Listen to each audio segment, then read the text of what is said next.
Hey, I'm Jay Kumar, the BassBlaster, and this is your Seafoam and Kistler rods top 5 of the week in bass fishing. Number 1.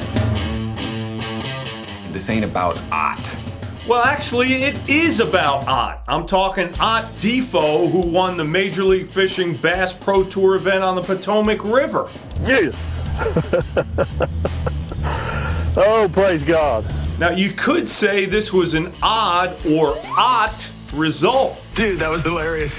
All right, that's not funny, but it was an odd deal because previous to this tournament, Ott had never in his entire career even finished in the top 10 on a tidal fishery. He hadn't done bad, he just hadn't done real good. But hey, why not win one? Now for this event, his main spot, which he shared with another guy who did real well, Keith Carson, was Neabsco Creek. Ott figured Creek's cooler water would be key in the crazy 110-degree heat wave hitting the Potomac that week. Then during the tournament, they got a ton of rain and a lot longer and higher high tide, which enabled him to get further back in that creek every day. He did catch some in the pads out front of the creek when the tide was dropping, but otherwise he headed way back almost as far as he could go. At the start of the tournament, he was fishing about 5 different shallow water baits, but by the end, he was down to 2. One was a 3/8 ounce compact flipping jig green pumpkin with a little orange that he caught about 2/3 of his fish with the final day. The second bait was a Wacky Rig Bass Pro Shops Wacky Stik-O in the Sooner Run color on a #1 VMC Redline weedless Nico hook. Now sometimes with the jig, he soaked it or hopped it if he really felt like it was a good spot or a fish was there. And he said he likes that Sooner Run color soft plastic because it's a darker but more transparent watermelon with red flake. He also put thump gel on both baits, green.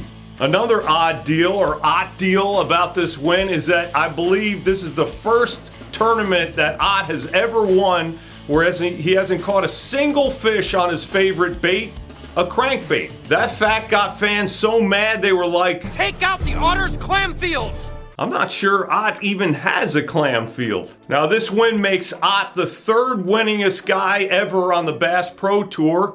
Let's talk about that in number 2.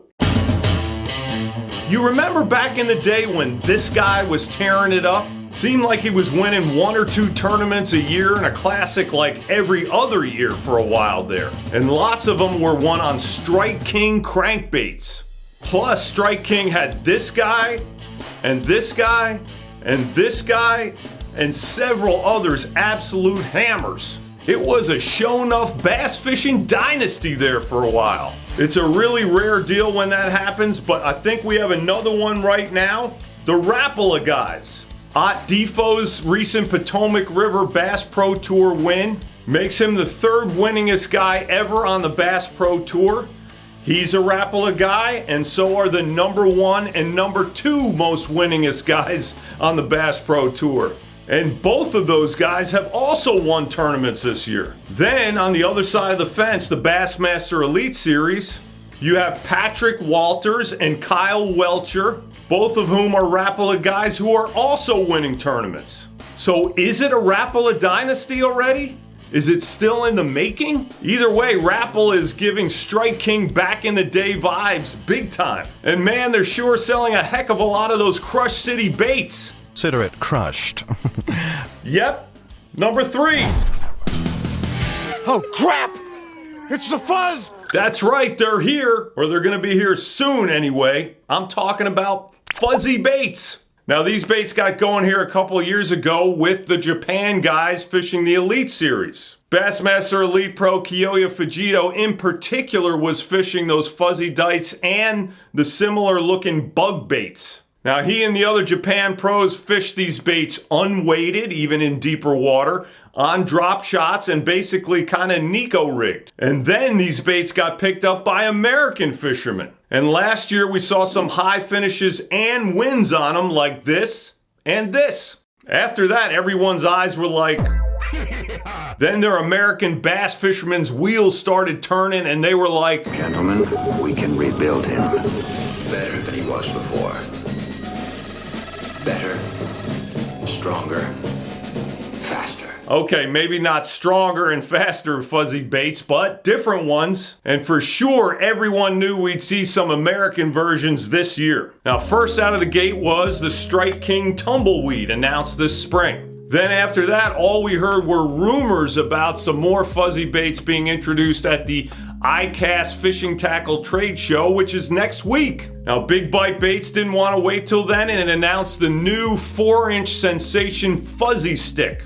That bait was developed with Michael Neal and is a refined version of the homemade bait he won with at the St. Lawrence River Bass Pro Tour event last year. And by the way, at that event, he said that the smallmouths would not bite his Ned type bait that he actually drop shotted with until he put those strands in it. Anyhow, Z-Man just announced, well, let's let the count help us with it. 1, 2, 3.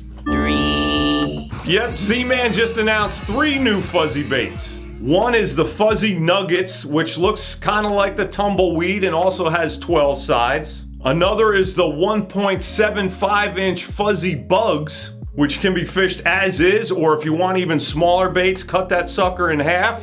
And of course, they had to put some strands in a TRD, so their third bait is the 2.75-inch Fuzzy TRD, which also can be cut in half to make 2 smaller baits. Of course, all 3 are made out of Z-Man's floaty and indestructible Elastec plastic. So will we see even more fuzz at ICAST? I wouldn't be surprised, man. Boy, that escalated quickly. I mean, that really got out of hand fast. It jumped up a notch. It did, didn't it? Yes, it did. Number 4. Just a quick little deal if you don't want to buy a fuzzy bait, or they're not the shape you want, or they're the wrong type of plastic or the wrong size or whatever. Yep, you can roll your own, but maybe you don't want to spend the time doing that or potentially jack up some baits doing it. If so, I tripped over these deals that might be a solution for you. Basically, it's skirt material that you can slide onto your bait, like an O-ring with skirt material attached. Here's a Texas rig Senko with it, and here's what a Nico rig would look like. It's an interesting, simple idea from a company called Harmony Fishing. Maybe cut some strands off it, or hey, maybe put 2 of those deals on. Who knows what the bass will want that day. Either way, the bass will be like, "It's alive!" And then they'll be singing this tune.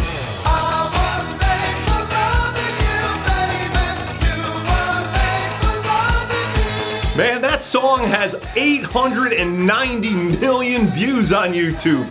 How about them apples? Number 5. Are you an ordinary bass fisherman? Or are you in the League of Extraordinary Gentlemen? Well, of course you are. We're all Extraordinary.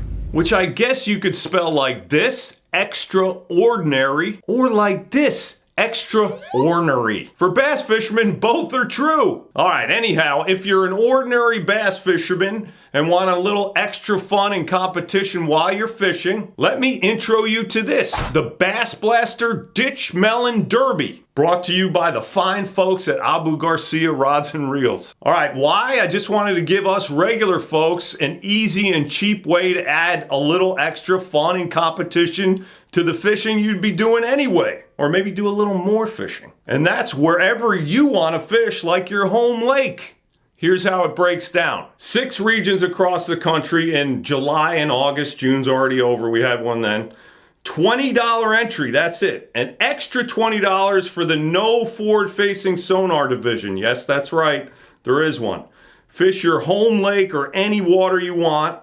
Prizes for the biggest fish, biggest limit, and also a couple random prizes. And I believe the top Abu Garcia prize is around $800, which is a heck of a lot more than $20. When's the last time you entered a tournament for $20 on your home lake? Because it's nationwide and anytime, you need to download to your phone the literally idiot-proof, fast and secure Fish Donkey app. That's how you compete, and here's how to sign up. Once you download the app on iOS or Android, you're going to go in, and the first thing you need to do is to make an account.